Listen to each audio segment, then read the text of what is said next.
Nerd Jam! Nerd Jam! Jamming it up! Nerd Jam! Yeah! Welcome to Nerd Jam! Ugh. Yahoo! My name's Jim. Hi, your name is Immortan Jim. And you're Mad Matt. That's right. Let's go down the furious road of Nerd Jam. Exactly. Only nerds would resort to each other as the great characters of Mad Matt and Immortan James. Yeah, Immortan James and Mad Matt. Here to lay some jam on your toast. Give back my women! And hopefully it's not mediocre. All right. So what are we talking about today, Jim? Well, we got a few big topics on hand. We got some nerd news. Nerd news. Oh, sorry, it's not time yet. I was still talking about the nerd news. Okay. Nerd news, we'll go over what we've been reading and some new big nerdy trailers that have just been released. They've been dropping them trailers. So much nerd jam with these trailers. I don't know how much. It's too much to cook with. Is what I'm saying. Too many ingredients for our kitchen is what I'm saying. You're right. We have two other big topics we'll be covering today. What's the second one we're covering, Matt? Marvel Zombies, a comic book series, actually a series of limited series, if you want to get technical, from Marvel, with all the most popular superheroes and villains in zombie form. And there's lots of different iterations, and we'll talk about that later. Versions. Yeah. And then what else? We have another nerd in history. Ooh, another great nerd in history. Our second one, so hold your horses, friends.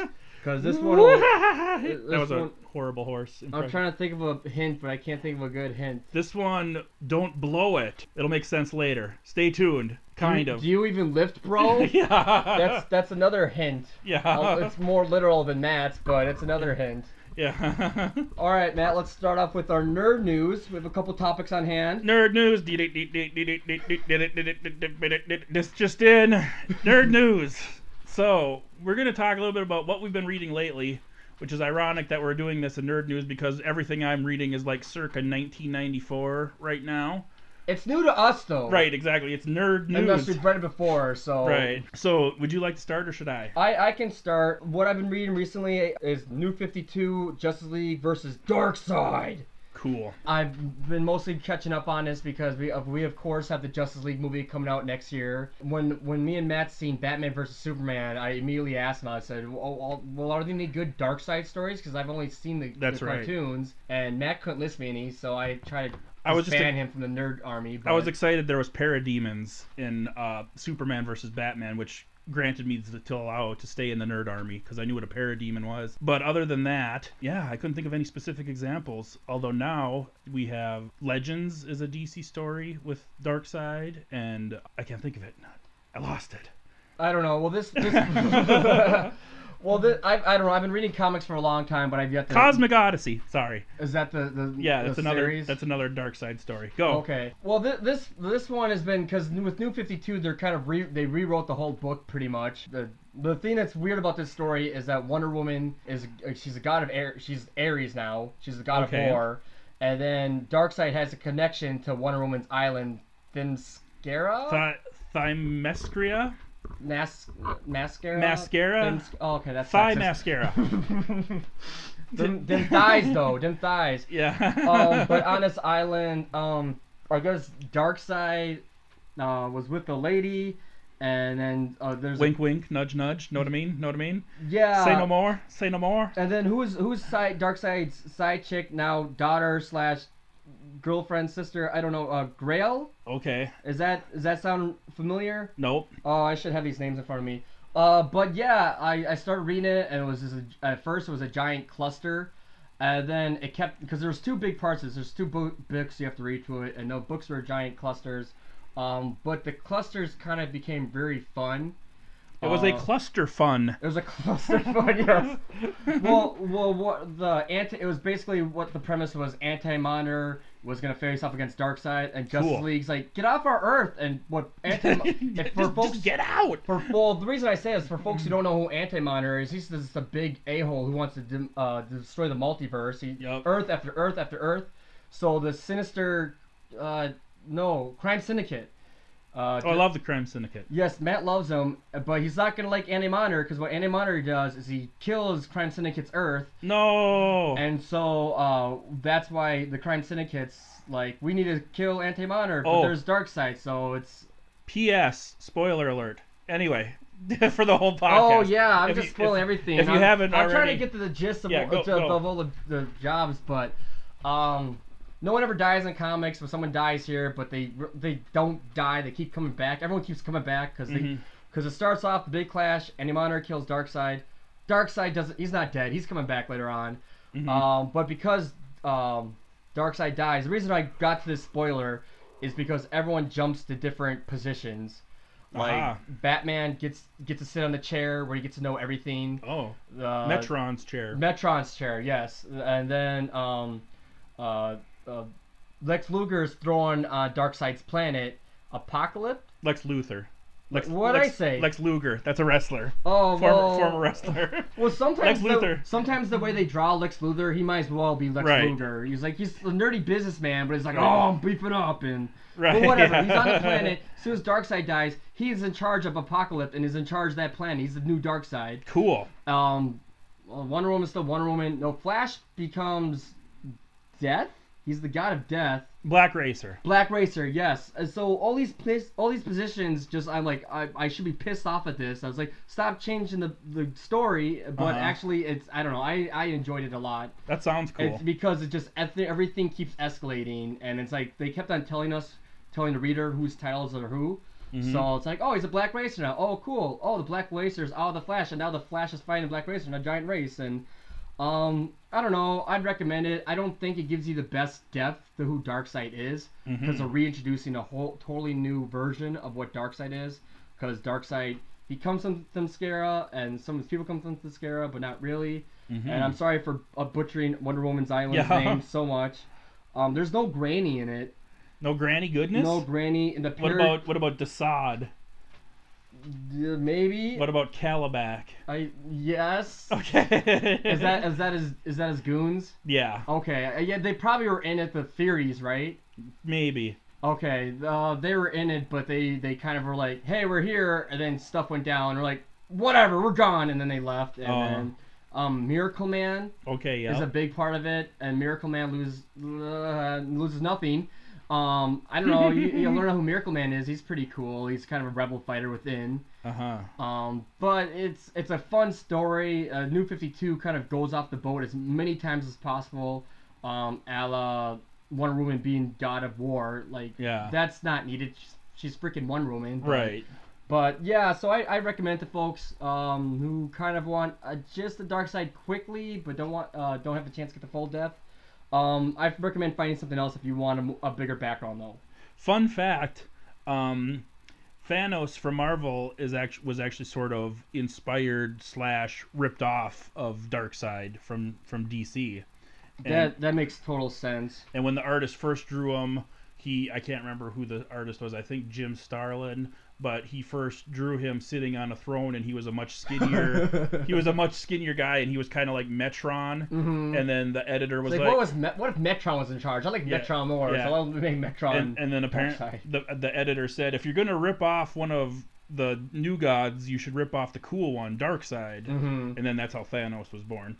He still has a throne, though. Apparently, I feel like an idiot when I was watching the Avengers movie, and at the end of it they show Thanos. So Thanos is looming. Ooh, I go DarkSeid. Yeah, because that's where my brain immediately went to because I'm a bigger DC fan, and so I went DarkSeid, and I was like, no, that's wrong, and then I obviously figured out. Hey, but that kind of gives you a kind of a hint of just how big of a ripoff and copycat this is. But they DC and Marvel rip off each other. But in my biased brain, I go, oh, stop ripping off DC Marvel. So Matt, what have you been reading recently? I've been reading 0 Hour, which came out in 1994, and that was DC's second attempt to fix their continuity. The first being Crisis on Infinite Earths, and lately there's been Rebirth, and before that there was New 52, and DC likes to do this every so often where they're like, hey, let's kind of just do a soft reboot, or let's mix it up, or let's whatever. Are these meant to fix the continuity, or are these just meant to like freshen it maybe?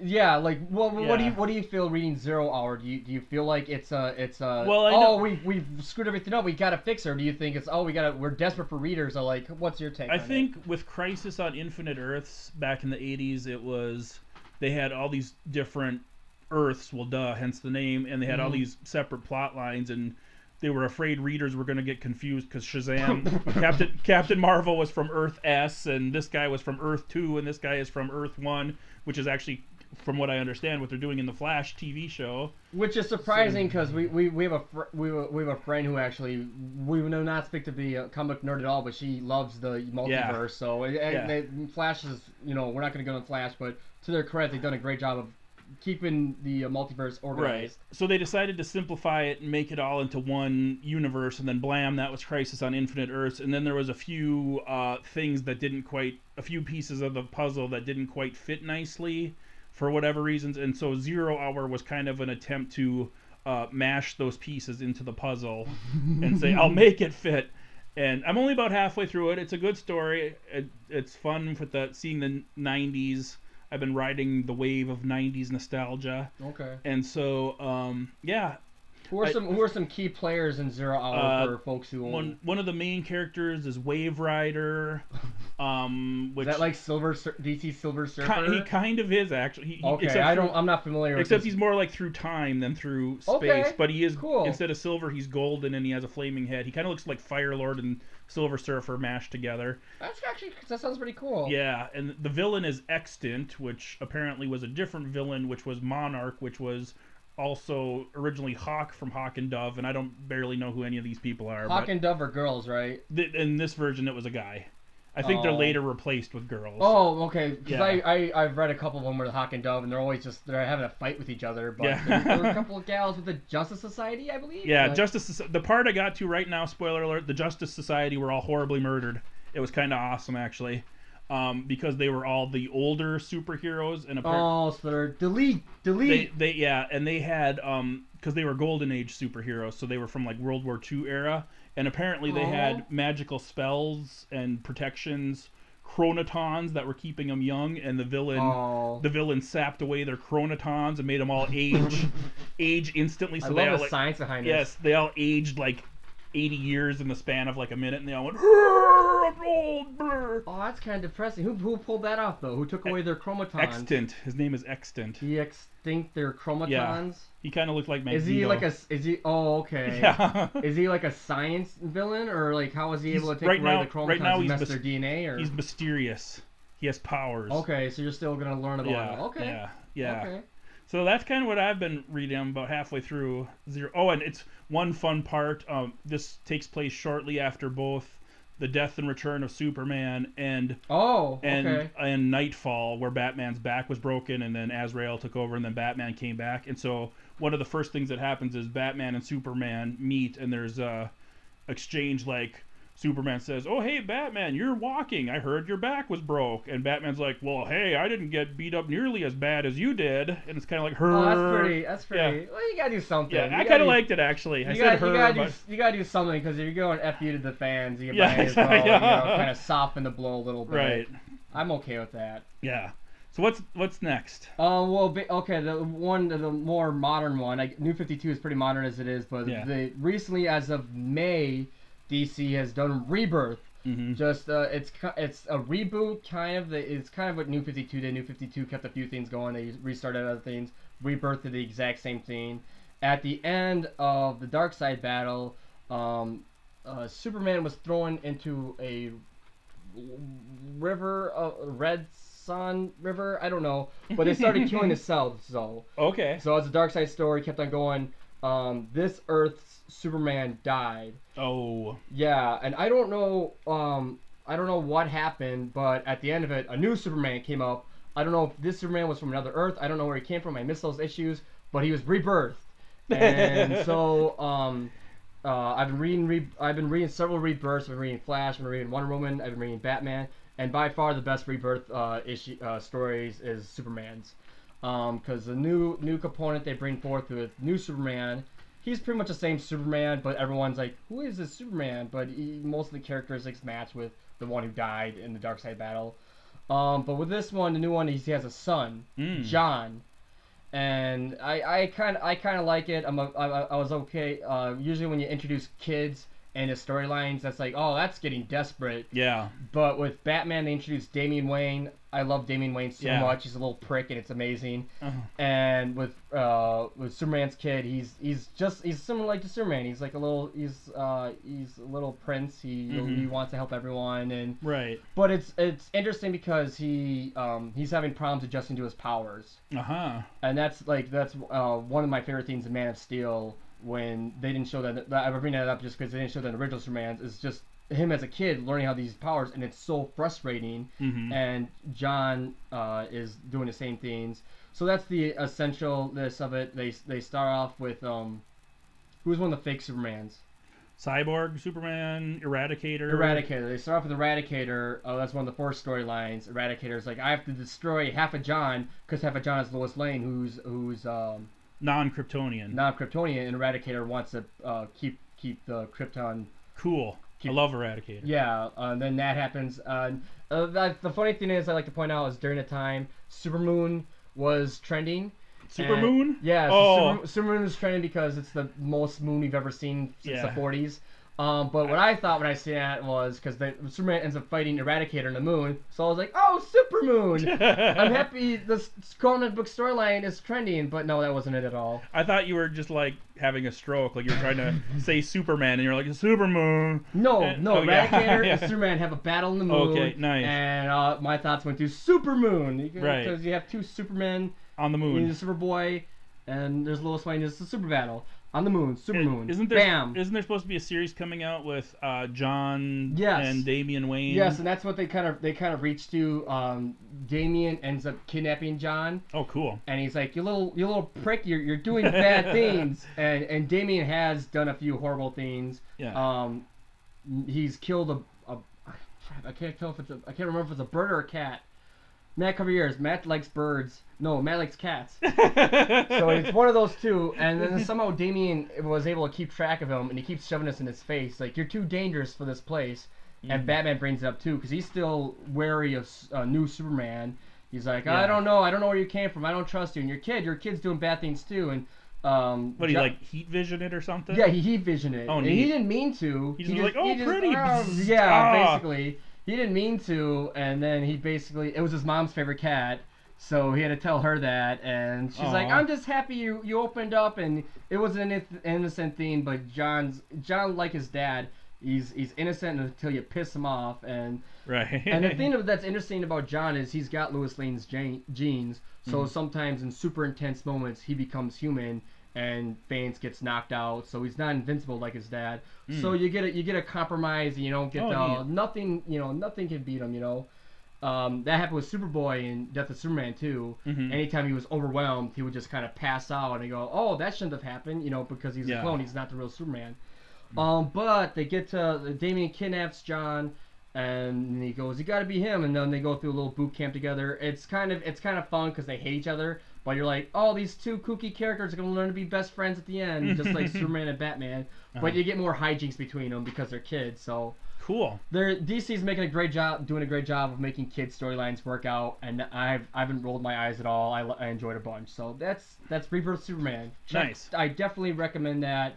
Great character, that John kid. Cool. That John boy. That John Superboy. All right, Matt. What other things have you been reading? The other thing I've been reading. I like to always read a few things at once because you get the collections and then you read one issue of this and one issue of that and one issue of another and then kind of skip around and sometimes you get really into it and you read like 2 or 3 in a row and then you're like, oh, I got to read this. But I was reading another '90s comic, X-Force, and in particular a storyline called Child's Play where X-Force and the New Warriors team up. And X-Force was what came out of the New Mutants back when X-Men started getting really popular. They're like, let's make more mutants. Is Chucky a mutant? Huh? You said Child's Play. Child's Play. Oh yeah. Is Chucky a mutant? No. I want to. But you know what? I think that would make sense. They probably were just trying to cash in on the title because I think didn't the really? original Child's Play come out in just to the name. There's absolutely nothing to do with killer dolls or anything. Basically, No, I know it's not. I'm just being a jerk. But didn't Child's Play come out around 90s, early 90s? Sure. Maybe. I want Anyway, to say 80s, 90s. That's when all the big horror icons came out. basically, these a-hole villains are trying to hunt down young mutants because it's fun and it's for points. And the actual storyline's It's a competition. Yeah. Oh, that's messed up. They call it the Young Hunt. The actual storyline's kind of weak, but it has the New Mutants. It's got good characters though. Yeah, X-Men was popular. They made the New Mutants. And the New Mutants, in my opinion, were kind of lame. Okay. And they went on for a long time. And then they're like, we need to make these New Mutants more BA. So then they introduced the character of Cable. Oh, okay. Everyone likes Cable. Yeah. And then Cable was like, all right, you sons of bitches, we're going to be BA from now on. And then they became X-Force. Was he like their trainer? Was he their version of Professor X? Okay. Yeah. Okay, cool. And they made him deliberately, like, instead of being Professor X, was... thinker, a professor. Calm, cool, collect. Yeah, Cable is like, I'm big, beefy, bionic guy with giant guns. Okay, I didn't know that. So they went out of their way to make the opposite. Yeah, okay. exactly. Yeah. So that's X-Force, and it's very 90s-y. All the characters have sunglasses and radical, totally tubular trench coats and big hair, and it's really... You gotta have your big hair. You gotta have your big hair and your goggle sunglasses and your trench coat. Speedball's in it. He has a trench coat. You know you've seen everything when you see Speedball in the trench coat. Speedball explode? He bounces around. He's a dingbat. He's a really, in my opinion, lame character that they then made into the Super BA Penance after Civil War, but that's a whole nother can of worms. But X-Force has Cable. The reason I was asking about Speedball, he sounds like the character that initiated Civil War. Right, yeah. He is. That's he the is? same guy. That's what I thought. Yeah. That's why I was asking, because wasn't his power that he just explodes or something like that? No. And the wrong guy punched him or something? No, the guy he was fighting is Nitro, who explodes. Oh, okay. And so Speedball was like, we can take this guy on. Okay. And then, I knew bounced that into clicked him. something. Yeah, that's the same guy. Yeah. So, what an a-hole that Speedball. Yeah, exactly. He should pay some penance. Well, he blew up, so yeah. that's penance, right? Yeah, and then he became a character called Penance. Oh, he came back? Yeah. No, you blew him up. You had your chance, Marvel. And yeah, that's how I end that sentence. Okay. X-Force. Let's move on to some trailers. Yeah. Trailers in the news. Yeah, the big reason why I want to cover trailers is news. It's coming up. All these trailers have come in within like the last couple weeks, I want to say. Mm-hmm, they're dropping. They're dropping and they're hot. Yep. Let's cover the first one I have. First one is a horse trailer that you can hold a few horses in it. I don't even know what you're referring to. Oh, gosh, Matt. Yeah. Okay. Anyway. And I'll be doing this podcast alone from now on. No, yeah. I'm just kidding. Spider-Man: Homecoming. Yes. that's how I felt when I reacted to the trailer too. No. I don't know. They had a little thing to start out with the Avengers, the fake Avengers. Yeah, that was funny. So there's that, and then Michael Keaton's back as Birdman. Michael Keaton? Is that Michael Keaton? Yeah, Michael Keaton's in it. Oh my God! You didn't see Michael Keaton? I saw the Vulture, but I didn't realize it was Michael Keaton. That was Michael Keaton. Yeah. Oh, wow. So they're trying to make him hip and cool, and because he's Birdman. Well, Vulture is like always an old man. Yeah. So that's how I was like, how's this movie gonna rely on an old man? That's not gonna work out too well. That was the coolest looking version of the Vulture I've ever seen in my life. Vulture has always been a sort of tragically stupid villain that they like tried making a young version of him, and they tried making new versions of him, and he's just always been really ridiculous. And I thought he looked actually pretty sweet. Yeah, they're making him work out in the trailer. He's got the sharp metal blades. Yeah, it's somewhat similar to Green Goblin's outfit. Well, not like how they made it edgy and militarized. Yeah. And what he had the hint of feathers around his neck, so you could tell that he's bird themed. And yeah. It made me worried when they announced Vulture is gonna be it. I was like, they're running out of villains, aren't they? Because you can't have Green Goblin for a third freaking time. Yeah, exactly. And you already did Lizard and Venom and Doc Ock and Venom. So, you can do Venom again because really sad version of the Rhino for 2 seconds. If you've seen Amazing Spider-Man 2, I'm sorry. You can do Venom again because he wasn't Venom done. Sucked. He sucked, but like you can't do him the first movie. You have to. Those are one of those characters you have to build up to. You have to get to know who Spider-Man is, and then you show how it can be compromised. Mm-hmm. And this looks like it says Homecoming. There's two different ways you can take Homecoming. Homecoming to Marvel Cinema, and then Homecoming Dance for Peter Parker. Living in St. Cloud, Minnesota, homecoming to me means going to the bar in your pajamas and having kegs and eggs. And St. Cloud State, woo! But anyway, so I don't think the movie's about that. No. I like that it's a younger Peter Parker. Yeah. I like that. I don't know where I was going with that. But here's what I don't like. I don't like want young Parker, huh? I was gonna say I like Marissa Tomei, but I didn't know how to say it. But I'll How just to come right diss out her? and say it. Yeah. She's too sexy. Yeah. Unlike Aunt May, who normally is like 9,700 years old and has a granny bun and looks like she's gonna fall down the steps and die at any given time. My brother has a like baseball card version of her, and one of her stats is like she's made 89 different pies or something like that. So it's like Wolverine has been to all these countries saving, he's fought in several world wars, and then there's Aunt May. I made 89 pies. Oh yeah, go get him, Aunt May. Yeah. Those children need to be fed. Yeah.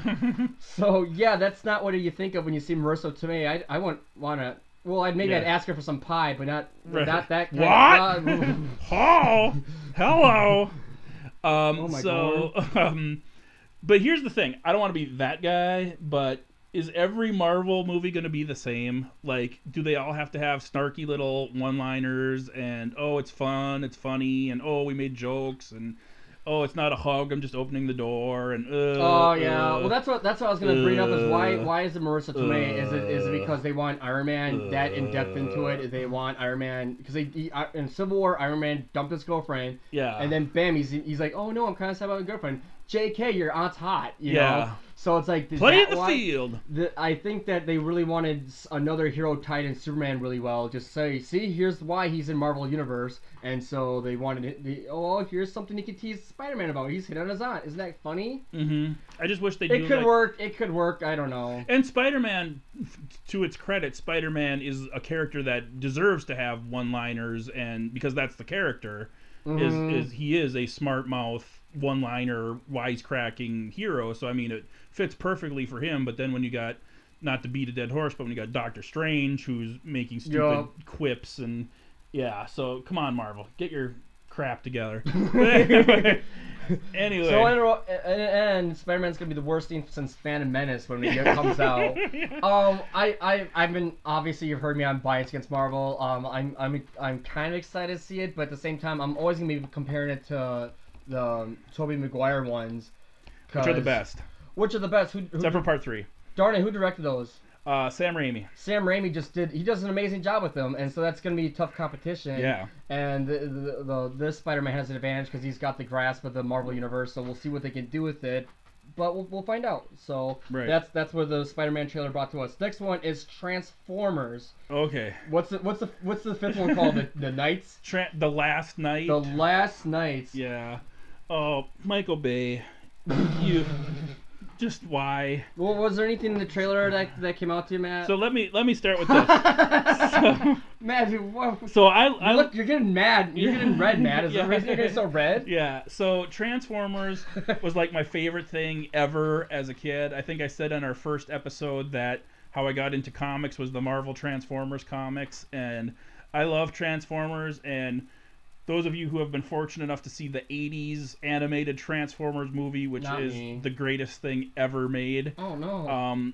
So when I knew there was a live action Transformers movie coming out, I was so flippin' excited. I could not wait. It was going to be so awesome.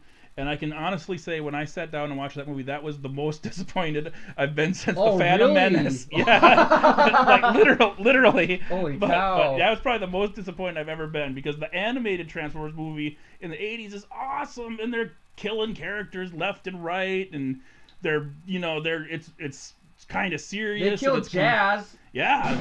No, I'm talking about. Well, they did. Yeah. Michael Bay. And then Jazz. Optimus Prime goes, "He will be missed," and throws him in a dumpster and walks away. Well, I was gonna say the joke about that is I didn't even know who Jazz was until they killed him. I was like, who was that? Oh, it's Jazz. And then my buddy's crying. I'm like, I don't know who that is. And the movie continues. Yeah, and so and Transformers movies are all over the map with their theme, with jokes, and then serious battle, and then jokes, and then serious battle, and it's a what are those dogs called? Chihuahua humping something, and now it's people are dying, and now it's a woman on drugs. It's Sam Witwicky's mom is ate pot brownies, and then it's people getting murdered. Look how white they are. Yeah. That's the joke. Get it? They're white. Yeah, and so it's just awful and terrible. I think that and I think they get unlike most movies, the sequels are actually better than the one before them. But that's because they're kind of started. For me, like I was kind of hard trying to find why I thought they were getting better. But that's because the first one starts in a hole, and then it's kind of coming out the hole. See, for me, I think I just know what to my expectations have been lowered so much that whereas I was so excited and so hyped up for the first one, I'm like, what the F is this? And now I'm like, it's gonna suck. Oh, that was sort of okay. Well, so, the metaphor I was going to make is like the first one they're in a hole, and then the second one they climb out the hole, and the third one they get out of the hole, and then the fourth one they dive back into the hole. No. The hole is like kind of 5 feet in front of a cliff. Yeah. And then the fourth one they get out of the hole just to jump off the cliff. Yeah, so there you go. That's the fourth one. And then they have their rape license as they jump off the cliff. Okay. I was like, what? Yeah. Why did Romeo why and did Juliet a Transformers movie have to tell us what a Romeo and Juliet law was? Yeah. And then Mark Wahlberg's like, okay. I don't like that, but I'm okay with it. It's like, make up your mind. Either punch the brat or don't punch the brat. And then he said, say hi to your mother for me. and then they built a ramp outside a condemned building so they could do stunts. For some reason, Hollywood keeps on trying to make Mark Wahlberg a scientist, and it's not working out. It's just not. But yeah, so what was on this trailer? I don't know. Optimus Prime was floating in space. There's some other Transformer. There's some fighting. Are there explosions? There's explosions. I don't know. Yeah. Transformer gets punched in the face. Mark Wahlberg's in it. Maybe he'll say hi to his mother for us. I don't know. Maybe there'll be a Bud Light truck that crashes and spills Bud Light all over. Was that in Transformers or was that in Ninja Turtles? No, that was Transformers. Bud Light truck crashes, spills Bud Light all over the place. Ninja Turtles are for kids, man. You call them product placement. Well, isn't Transformers for kids? Anywho, so that's Transformers. Did you have more to add to Transformers? I just want to... Not really. I'm putting ice on Matt right now. He's getting so upset. It's just melting off him. There's steam coming out. I need some Bud Light right now.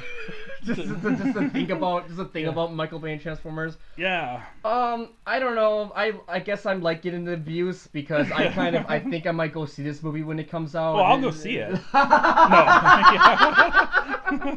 You've had so much hatred just pour out. And no, you're like, I'm still seeing it. No, I don't know if I will or not, honestly, but I probably will. Just but the thing is, I think Michael Bay just gets shitty, crappy script writers. Yeah. But he does. And then he explodes.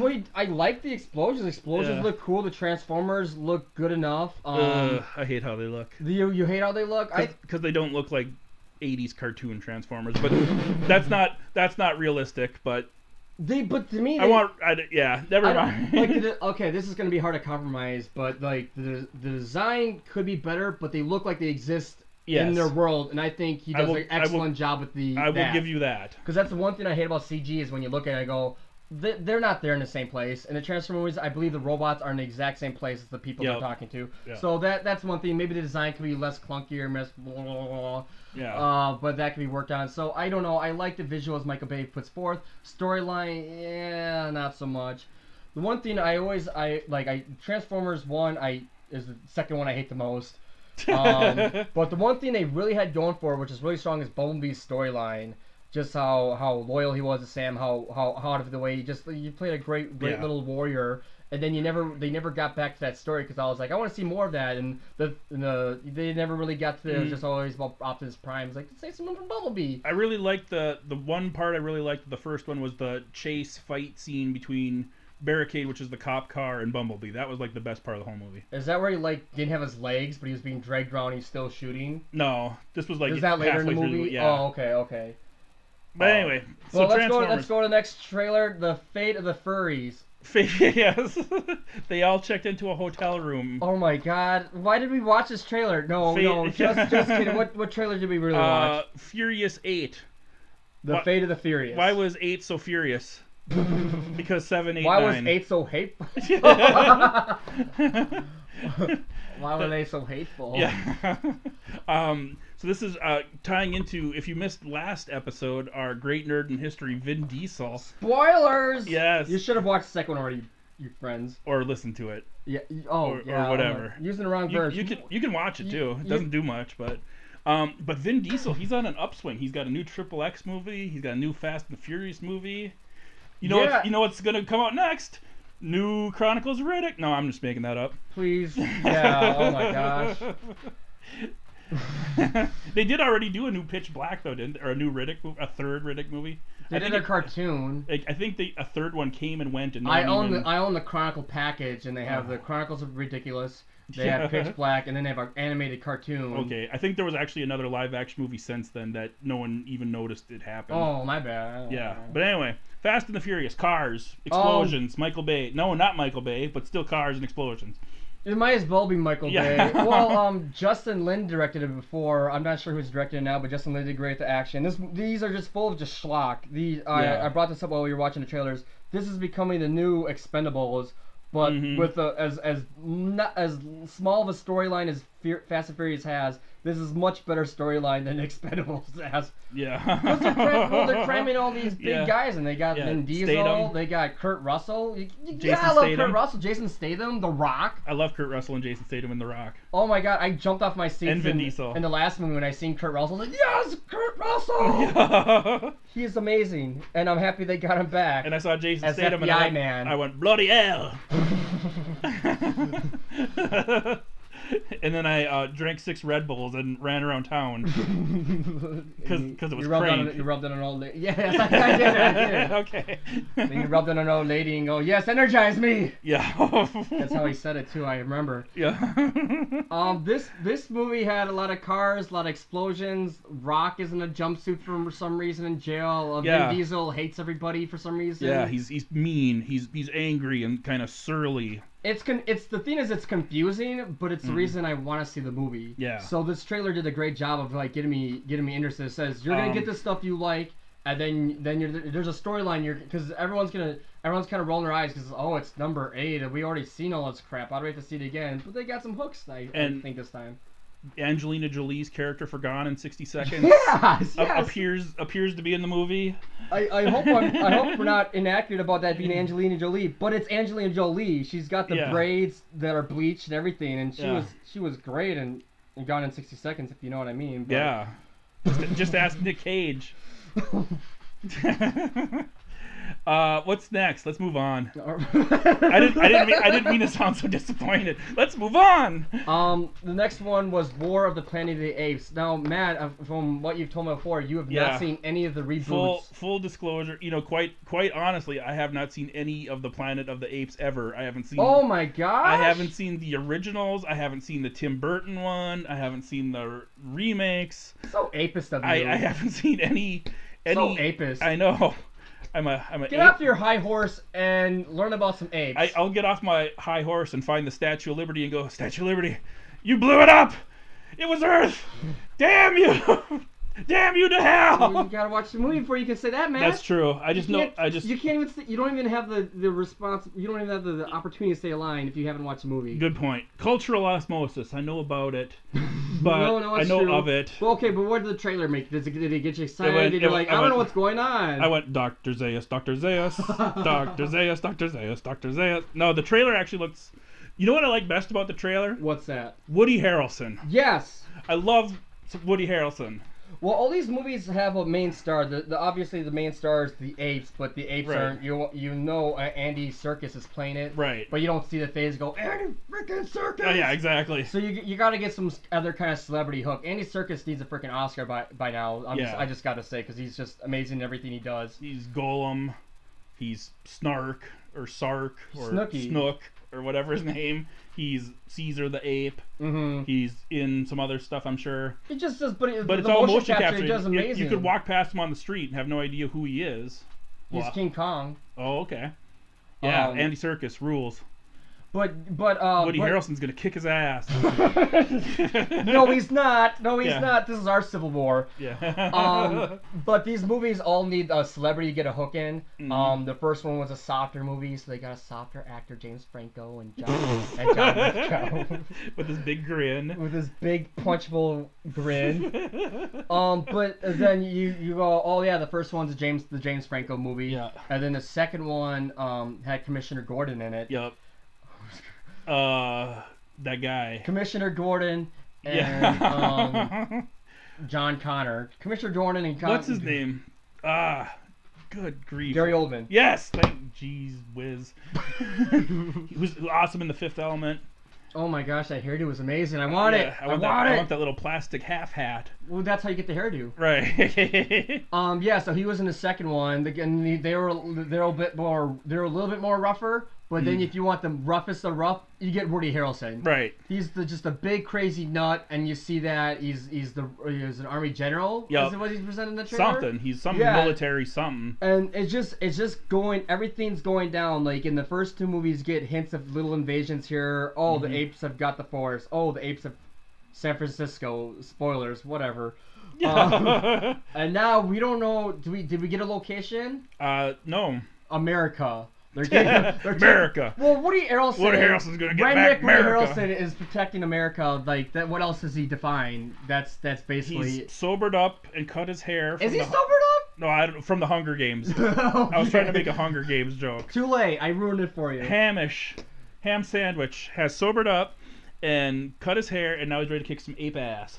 I'm really. Well, They took his weed away, and that's why he's so mad. They really got me hyped because that scene should kind of make your eyes roll. He's got a gun. He's pointed to Julius. Yeah. And you're just thinking, there's no way he's gonna shoot him. That would make your eyes roll. But it's like he's got the gun right to his forehead. What can this ape do? And he's smart. That Julius is smart. Matt doesn't know, but I know he's a smart cookie. Yeah. He's gonna get out of this. I'm excited for it. I love these movies. The first one was, oh, that's interesting. Better than I thought. The second one was it was my favorite movie of the year that year, and this one hopefully lives up to par. I'll have to check them out. Our next last trailer in nerd news is going to be Logan, what did you do? Are you doing like an old man voice? I'm trying to be old man. I'm trying to do an old Patrick Stewart, Professor X. Logan. You gotta do some like I was gonna do like a Sean Connery ripoff, but it's not that strong. But it's like, you know what I'm getting at though. Do you see the beast? Do you have it in your shite? It's better to have loved than have lost, but never loved at all. It sounds so much like Sean Connery. She's very much like you, Logan. Very much like you. By the way, I was gonna say I love Patrick Stewart and I love Wolverine. Hugh Jackman, and I've said that about every single man on this podcast so far. I'm starting to I'm gonna have to go look at a Playboy afterwards. No, just kidding. Oh my god. Yeah. Oh my god. Getting crazy. No, anyway, but we need more Angelina Jolie. Yeah. No, these are all great actors. I'm a big fan of Patrick Stewart. I'm a big fan of Hugh Jackman. And they're old. And, and they're it looks BA. Well, what do you think about how they did the trailer? There was a very different tone than you would do for a comic book movie at all. They had the Johnny, like Watchmen maybe came close to this kind of tone, but this is. They had Johnny Cash. Yeah. Hurt, covering Hurt, and it's very sad, very somber. And this is. You know, when we were talking about Spider-Man, and I was like, oh, do all Marvel movies have to be the same and snarky and blah? And this one is totally not that, and that's because it's not made by Marvel Studios. It's made by Fox. Mm-hmm. And it's so completely the opposite of that. And I think that's what makes it look so good, is that it's so dreary and dark and...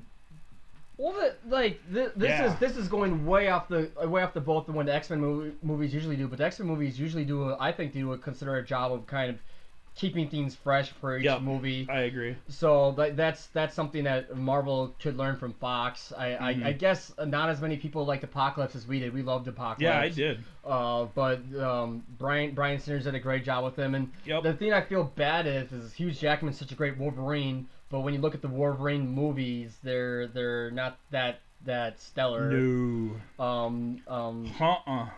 The first one was just complete garbage. Terrible. I wanted to leave the theater so badly. The second one was better.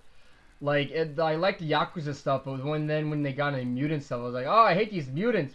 Give me more humans in my Wolverine movie. Yeah. Well, you learn the culture of Japan, and then it's kind of cool because the Yakuza Syndicate is kind of something that Wolverine can't just... He can slice through, but you can't just, oh, I killed him, I beat the Yakuza. No, there's like, they're all over Japan. That's not how this works. So, right.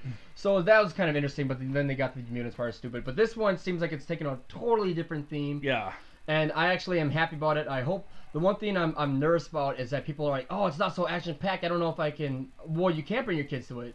Yeah. It's rated R. Exactly. And apparently the big news I just read is Hugh Jackman he said, I'll take a cut, make it rated R. It has to be rated R.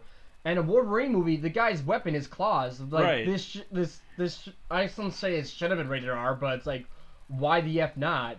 And apparently it was thanks to, from what I hear, it was thanks to the massive runaway success of Deadpool that Hollywood was like, we can do rated R superhero movies. Mm-hmm. And then they were like, let's do a rated R Wolverine movie. You remember how was Watchmen's rated R, right? It had to be.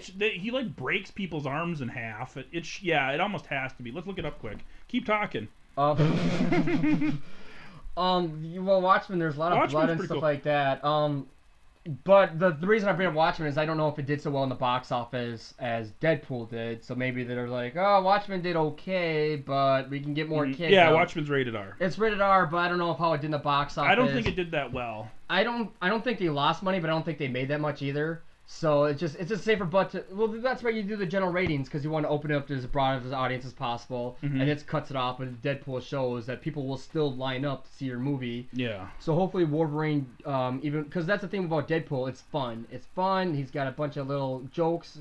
I'm not dissing the movie because of it. No, but when you advertise a movie like that, it's more inviting to audience and going... Exactly. I don't want to pay $20 to cry. Yeah, exactly. I do, but most like majority audiences might not. So hopefully this movie can do that. Yeah. Titanic worked, whatever. I was gonna say The Notebook. I'm gonna see the movie just not because I like Nicholas Sparks. I don't, but I just like James Garner. He's such an adorable old man. All right, well let's shift gears here a little bit and let's do a brief overview of Marvel Zombies. Mm-hmm. And we're gonna do this in such a way we're not really reviewing it. We're not really I don't know what you want to call it, but we're just basically gonna talk about our feelings and impressions about Marvel Zombies, the series of series. And why don't you start us off, James, by telling us a little bit about Marvel Zombies? Well, Marvel Zombies is basically your favorite superheroes, but they're zombies. Right. And then done. Basically, that's topic. That's all you need to know. Thank you for our insight on Marvel Zombies. Yeah.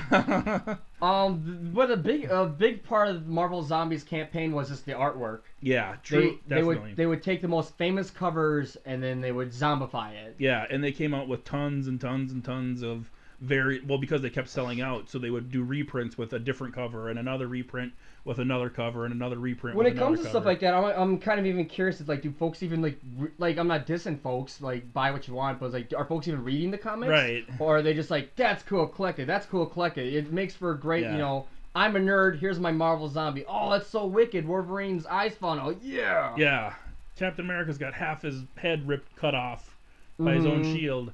And the thing is, we talked about it's a grand success, and it's got like 20 different limited series. It's gone off the rail, which is fine if people are buying it. Good for them. But we've that's why we can't cover issue by issue because we've just lost track in here. So the first series, give you kind of a brief synopsis. There's a prequel sort of series that came out after the fact called Marvel Zombies Dead Days. I haven't read it. James hasn't read it. But Marvel Zombies, the first original, basically it picks up, the whole world is already zombified. Magneto is one of the last non-zombies left, and he gets taken out in like the first page, and then the zombies fight over him because he's some of the only fresh meat left. Mm-hmm. And then they kind of fight amongst themselves. And there's a very tongue-in-cheek humor. There's a part that sticks out in my mind where they're fighting over... Hulk takes Magneto. Hulk always had the catchphrase of Hulk is strongest one there is. Mm-hmm. And Hulk grabs Magneto and is like, Hulk is hungriest one there is. And it's like, it's funny. And then they like are fighting over him, and then Magneto rips in half, and Hulk says, "Hulk's man broke," and it's kind of funny. So it's like they're trying to be funny. Mm-hmm. Well, you got to, because otherwise it's so gory and horrible. And well, the one I don't know. I guess the one thing I don't like about it is you got to get the art of, well, this is what Spider-Man looks like a zombie. This is what Wolverine looks like a zombie. And my one nitpick is, like, I want to see Captain America fight the zombies. I want to see him hold fort against these zombies and see what would Captain America do against the zombies. Yeah. And that's not what happens at all. Within like the first few issues, they're zombies. It's done. It's over. They even make a comment in one of the series that, like, within some ridiculously short period of time, like within 12 hours, the entire world was zombified. And that's just ridiculous. Even if you had superpowered people, whether they bite, even if you had like a super speed guy like Quicksilver, they bite one person, move on to the next, bite one. I think that's another, like, it's kind of contradicting us, but it's like it's another tongue-in-cheek thing. Right. Like, you watch the third Resident Evil movie, Alice kind of goes through the timeline of first day the Raccoon City is taken over, second month America or the state was taken over. So it's like, well, with superheroes it's gonna be even quicker, you know? But it's just unbelievable. And if there's one thing I want in my comic books about superhero zombies, it's realism. So well, like I said, it's a back and forth battle. But the reason I'm complaining about it is it kills the storyline. Yeah. There was no storyline to read. You're just looking at it for art now, because you end up with these nobody characters who are trying to survive, and it's so you lose. Like, I want to see what Captain America would do against zombies. I want to see what Spider-Man would do against zombies, and we get fun little storylines like who does Spider-Man eats Aunt May first? Yeah. And then he's like, "Go another room, Mary Jane. I don't want to eat you next." Then. And then eats her next. And then eats her next. Yeah. And then like whines about it, like when he's in his more lucid moments. He's like, "I can't believe I ate Aunt May and Mary Jane." And then like someone else walks by and he's like, "Raw brain, raw." So it's little quips like that are fun, but they're still a bad guy. So there's nothing we can't follow them in their journey of murdering everyone. It's like, you keep murdering everyone, Spider-Man. There's one part that it also tries to sort of, like, I think, outdo itself, one-up itself on the gore. Like there's one part where Wolverine's trying to fight Silver Surfer, and he goes to claw him, and because his arm is all rotten, basically his metal skeleton and claws just pop right out of his arm. Oh yeah. But it's like, why not? You gotta find every direction you can to like, and I mean every direction. I mean, like, what direction can his body part twist? What way can his head twist? Like, it's messed up. In one of the later issues, one of the later series, there's a zombie Vulture. We talked about Vulture before. He's back. Yeah, zombie Vulture is carrying someone away, and they fall, and he grabs whoever was being carried, grabs onto the Vulture's intestines, and is basically being using it as a bungee cord. Using it as a bungee cord. As he should. And then the intestines rip, and they literally show feces flying out of the. I don't remember that part. Yeah. It's like, that's the line. After the first initial storyline, I guess we gotta get to the part that kind of it just abuses the storyline even more, because everyone kind of blends in like zombies should. But who's the final guy they get that just the final boss? Yeah, the final boss in that series. They eat the Silver Surfer, which gives them cosmic powers, which then in turn allows them to eat Galactus. Well, what are one of those powers, Matt? What? What are one of those powers that they get by eating the Silver Surfer? They can fly through space. And pew pew pew pew pew. They can shoot beams. Yes, they can shoot beams. They can shoot laser beams. Yes, we have a fan who loves laser beams, so we had to get to that. I was so. Thank you for listening. You were trying so hard to set me up with that, and I just was so dense. But like that, so everyone becomes space they can space which sounds great, but then you lose Captain America, you lose Magneto, you lose Wolverine, because they're all zombies who fly around shooting lasers. Yeah. They all kind of have their characters still, like Wolverine's still kind of a little bit more rapid than the other zombies. Magneto's kind of. Spider-Man still has his pouty But moments. guys, Yeah. shut up, Spider Zombie. But guys, that wasn't nice, was it? Yes.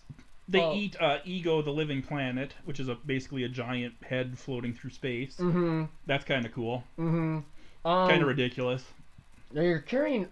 We kind of, me and Matt have different timelines of what we've read or what we did. Because after the first one, from my recollection, is that there's guys who are surviving in space. They have Wasp Girl's head. Oh yeah, that's a different one. That's Marvel Zombies Return, I think. Yes, and so they're just kind of they're going. We can go back and they all have space outfits now, and they're all a bunch of nobody characters. I don't. That means maybe it sound mean because maybe I just don't remember right. But I just remember Wasp Girl's head. Because she's like, come on, guys, because she's a zombie. Yeah. Everyone else is just like humans, but they're using her as a means, and she wants to be helpful because she lost her body. She has the will. She lost the will to eat. Correct? Yeah. Okay. So that's one of the storylines I remember. Mm-hmm. And another one is that they're on Earth and they have a fancy society. Like there's people who kind of have things still organized and are using the zombies. I think Kingpin is running a thing going on, and I don't know. There are a bunch of nobody characters, which sucks because I want Wolverine taking on a million zombies and having them survive. Well, the problem is that they would Wolverine heal? Yeah.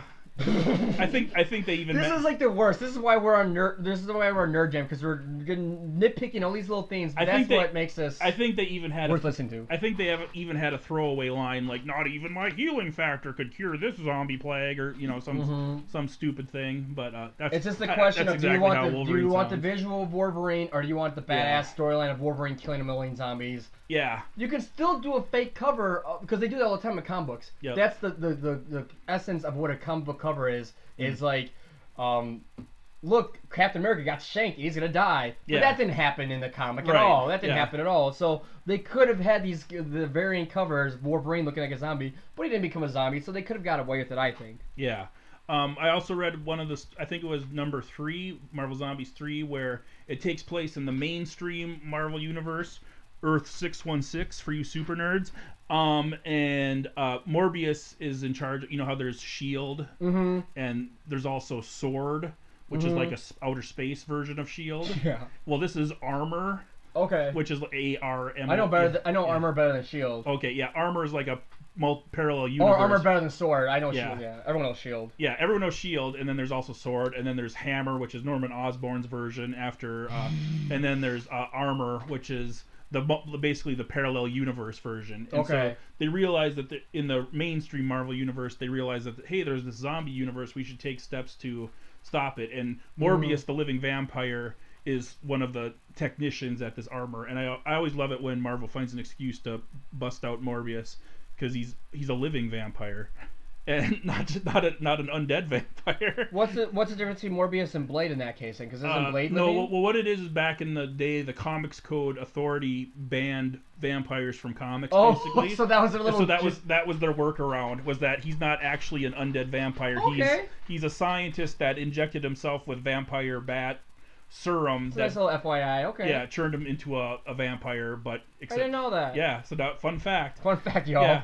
And then it turns out that it was actually the zombie Morbius because you couldn't tell the difference because he's already a vampire and he's a zombie vampire and he's a zompire or a vambi. They even make that joke actually. That's from the comic. And they should. Yeah. And they should. They have every right to. And then one of the most famous things that came out of that is Deadpool's zombie head, which actually eventually makes its way into the mainstream Deadpool comics as a recurring character.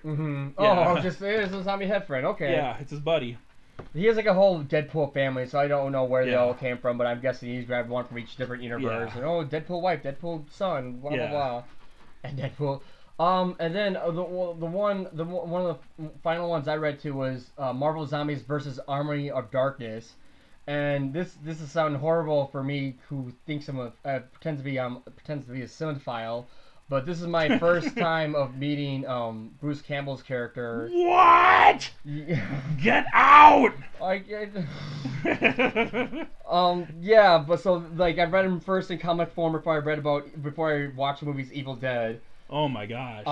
But so in a way, I still have yet to see the Army of Darkness movie. What? But I've seen Army of Darkness comics versus Marvel Zombies.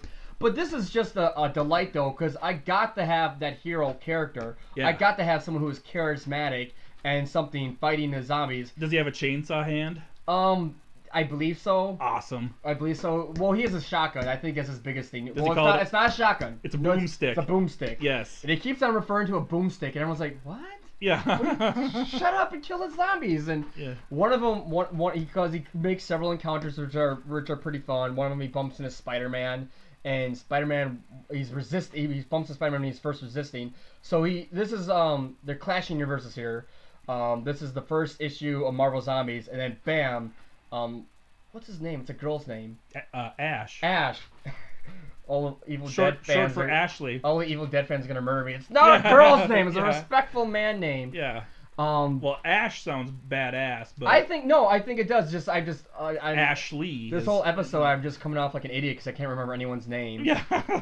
But Ashley Ash. bumps into Spider-Man as Spider-Man's first turning, and he's like, all the other zombies are like, "Oh, we gotta get him," and Spider-Man's like, "I'm gonna pretend I'm eating you," so he pops open his jaw and pushes ashes in his mouth, and they're like, "Okay, he's yours, Spider-Man. You can eat Ash. We don't care," and they all left him alone.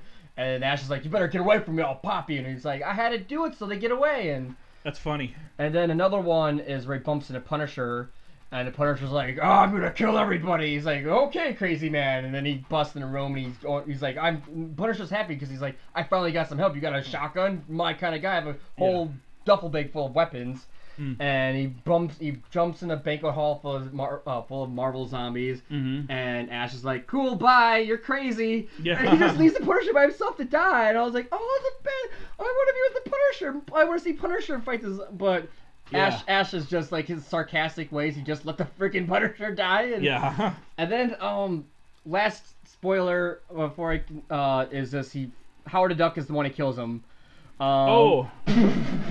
Sorry, that just made me think of something else. But Howard the Duck is a zombie, and he bites him, and he kills him. Howard the Duck has something to do with his death. But I definitely recommend Versus Army of Darkness. That's one of my favorite ones, just because we have a hero in this story. I'm not saying we have to have a happy ending, but we at least have a hero, someone charismatic to follow, unlike the other stories where it's like, cool art, whatever. And apparently the original pitch of Marvel Zombies was it was going to be one man staying off the zombie apocalypse, trying to last as long as he could, and it was going to be the Punisher, which sounds like a way better story. I wish they would have just made that comic. They could have. Right, but when they... We don't know. Maybe they did. Maybe it's already out there. Please comment. Please comment if they did that. Because that sounds awesome. We'll read it. Because I want to read that. We'll but, talk about someday. When you said Howard the Duck, Marvel Zombies 5 actually is about Howard the Duck being sent by Armor to all the different zombie universes to try to find a specimen of each one so that they can make a cure to the zombie plague. Okay. And so maybe that's why he stood on the Versus Army of Darkness storyline. Like, and he's trying to collect, Ash. Yeah, and he leads an army of no-name superheroes that I have no idea who they are, but the main characters of all these great stories. It's Howard the Duck and Dum Dum Duggan from S.H.I.E.L.D. I at least know who he is, but the cool part is each universe has its own type of zombie, and the way they refer to the zombies is, so the first world, the zombies were created by a comet getting too close to the Earth, and it made space radiation, and the dead started rising out of their grave. Sure. And these are the Romero type zombies. Oh, okay. And then the next world they go to, the zombies were created by a magical spell from a book, and they're in a medieval setting. Okay, so you get your different types of zombies. And these are the Raimi type, and that's how they actually refer to them, as the Romero type zombies and the Raimi type zombies. That's pretty cool. Yeah. And no, but there's a problem with the Romero one, because was it like Night of the Living Dead? Was it Day of the Living Dead? Because those are two completely different. Right. You know what I'm talking about, though? I think it was more like Night of the Living Dead. It was probably Night of the Living Dead, because that's the original. That's what you think of. I'm sorry to be nitpicky. Yeah. Okay. And then they go to the next world, and it's the fast-moving. 28 Days Later. 28 Days Later, and they're the whoever the director of 28 Days Later is. Some guy. Some Irish guy. It's some Irish guy. I know Scarecrow's zombie. in it, but yeah. Some Irish brat. And then there's the guy that there's like the infectious plague, and it basically the movie, if you ever seen the movie Dead Alive, directed by Peter Jackson, but they're the Jackson type zombies, and so it's pretty sweet. I like that. I like the idea. It's just Yeah. kind of like they should be giving. Well, they shouldn't have to, but they're giving a little tribute to everyone Yeah. who made zombies a thing. Yeah. What about the Resident Evil zombies? Yeah, exactly. The infected. The Umbrella Corporation. Um. We should probably move on, I think. Yeah. Well, do you have any final verdicts about Marvel Zombies? Anything you say you have to read? Anything? So, like, Marvel Zombies, kind of like the Transformers movie, in that I'll sit here and talk about how dumb it is and how much I hate it, and yet I've read 5 different series of it. So I keep coming back. Like, much like I've seen 4 different Transformers movies, even though I talk about how much I hate it. I'm like, Marvel Zombies is dumb. There's no story, but I've read 5 different series of it. So there's enough of the hook to keep the abuse coming. Exactly. I definitely recommend versus Army of Darkness. Very delightful, very fun. The other storylines kind of blend because they have nobody leading the way, but you get Morbius. No, well, I didn't read that one, so I can't recommend it. He doesn't even lead the way. I just want to give a shout out to Morbius. Morbius, Yeah. my boy. Yeah. But the other storylines have their quips, but they all blend, so you can just grab it rather than one. Oh, quips. But if you want to start off, why don't you start off with the versus Army of Darkness? Yeah. Is my recommendation. Word. All right, so now what everyone's been waiting for. It's our next edition of Great Nerds in History.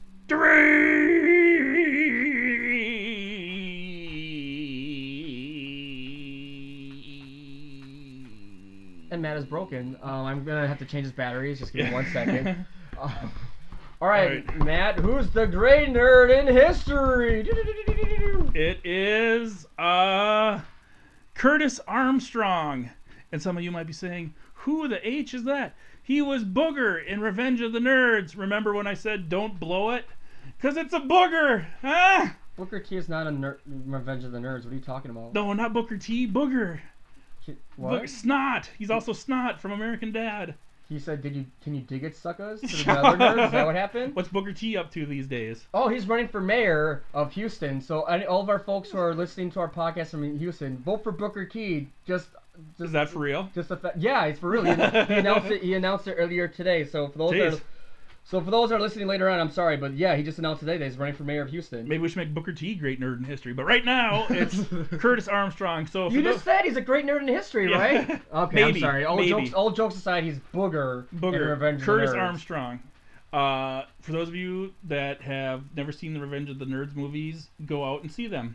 There. Oh, okay, I will. Yeah. Oh, shoot. Yeah, they're great. And there's a character called Booger who's like the gross nerd. Hence the name. Is he the one that's like always sick and he's always got like a tissue rubbing his boogers and stuff? No. Well, he's called boogers. Yeah. So kind of, he's kind of a What makes him gross? He's kind of a perv. Okay, there's different ways he can be gross. Right. The other nerds all have like their big glasses, and he doesn't have glasses. He's more kind of like the geek of the nerds.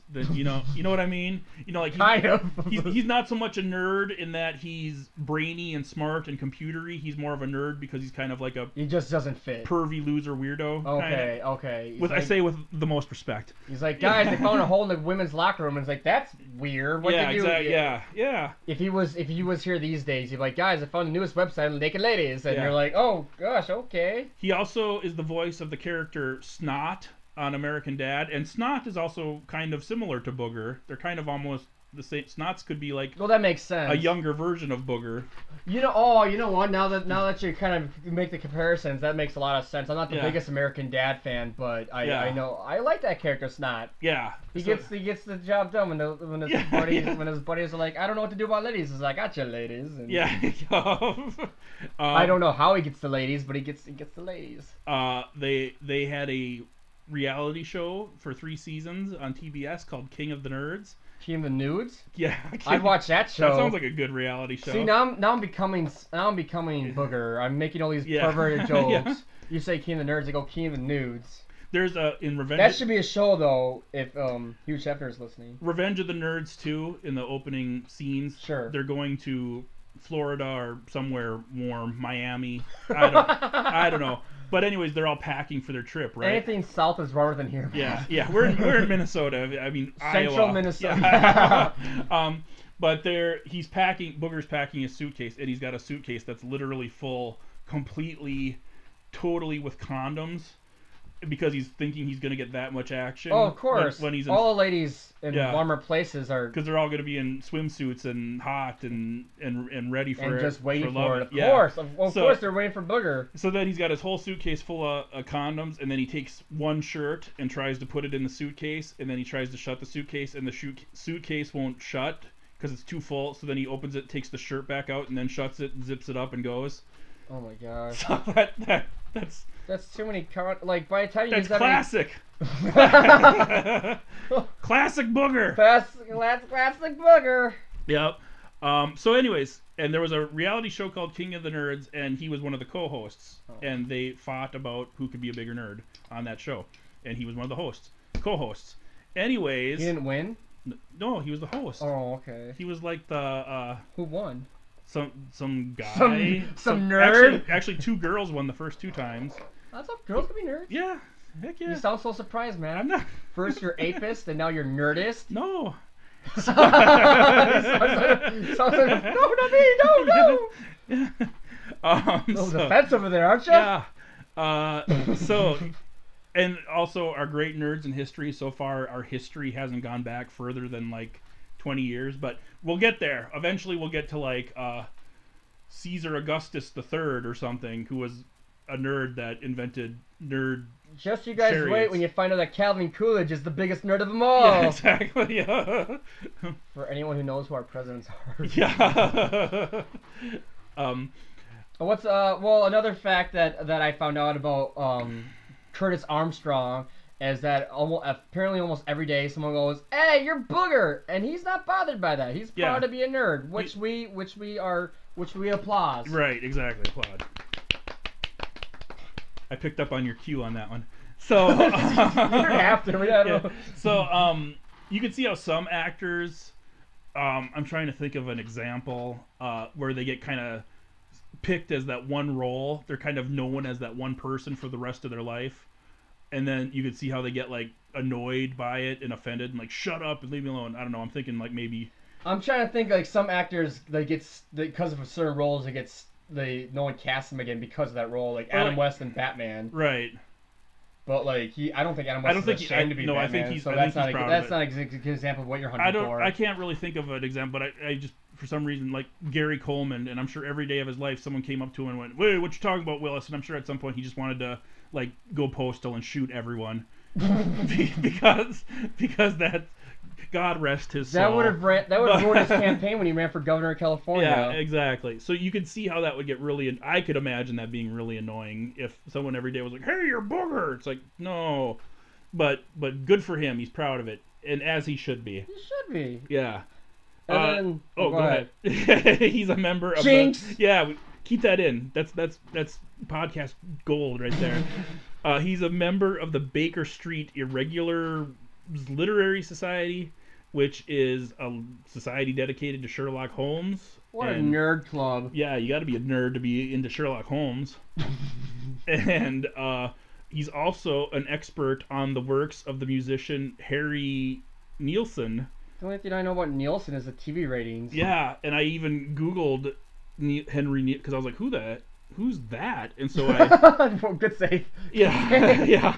Keeping it clean. We don't work blue. We try not to. That's the lazy man's comedy. Anyway, another American Dad reference for those of you that are paying attention. So we expert on Harry Nilsson. I looked him up on Wikipedia, and I still don't know a damn thing about him. So after I just got done saying we don't work blue. Anyway, so if you ever want to find out who Harry Nilsson is, apparently Wikipedia won't tell you. It'll tell you. Curtis Armstrong will. There you go. That sums it up perfectly. All right, I think that's about it for Nerd Jam. Thank you everyone for listening and coming by for and jamming with us. Bring some cookies next time. We do like cookies. What do you think we're gonna? Yeah. Matt's hungry now. Yeah. What do you think we're gonna? What should we rate Marvel Zombies on our jam ratings? I think we should give it a rating of tangerine jam out of jelly. I was gonna say raspberry jelly. Like from Perkins, like one of those little plastic jelly packets out of Perkins. So if you were to you'd give it a what kind of jelly? Raspberry. I give it tangerine. So depending on which one you like, if you like tangerine, check it out. If you don't, then you stay away from the Marvel Zombie. But it has to be from Perkins. Not mine. Yeah. Not mine. My mom has to make the tangerine jelly for you. There you go. Either you go to Perkins for The what kind of jelly? Yeah. I don't even remember. Grape. I like grape. I said raspberry. I'm changing it to grape. I can do that. I'm one of the nerds of Nerd Jam. The power's gone to your head, good sir. Exactly. 3 episodes in, I've already gone mad with fame of our 29 listeners. So, tune in next time for Nerd Jam when we might discuss various topics. Rogue One, yes. That's coming out if you're Star Wars nerds. Some early buzz is that it's the best thing in the history of space-time continuum. Is it the best thing since Phantom Menace? I was trying so hard not to say that. But yes. It's the best thing since The Force Awakens. That's another boat. And then someday we're gonna cover wrestling. Right. I'm gonna force Matt to talk about wrestling. He keeps trying to avoid it. He's an inner wrestling fan, but he doesn't want to share it. I'm gonna talk about old school ECW and Hollywood Hogan. Hey, that's cool. That's cool. And I think we should also talk about I had an idea while we were in the middle of the podcast. You're the worst. Get your facts straight. Yeah. Facts straight. And hopefully sooner or later, if you guys want to ever hear any editorials, any lists, any debates, possibly some nerd debates, me and Matt, we've had a couple in the past, but we needed to unleash them in one of these episodes. So if you guys have any ideas, send us your questions, comments, suggestions, criticisms. Tell us to go F ourselves. I don't care. Let us know you're out there. I care. Okay. I care. I get triggered easily. Oh, I'm sorry. Morton. No problem, Matt. Yeah. All right, thanks for listening. Have a nice night. Peace. Peace out. That was so nerdy.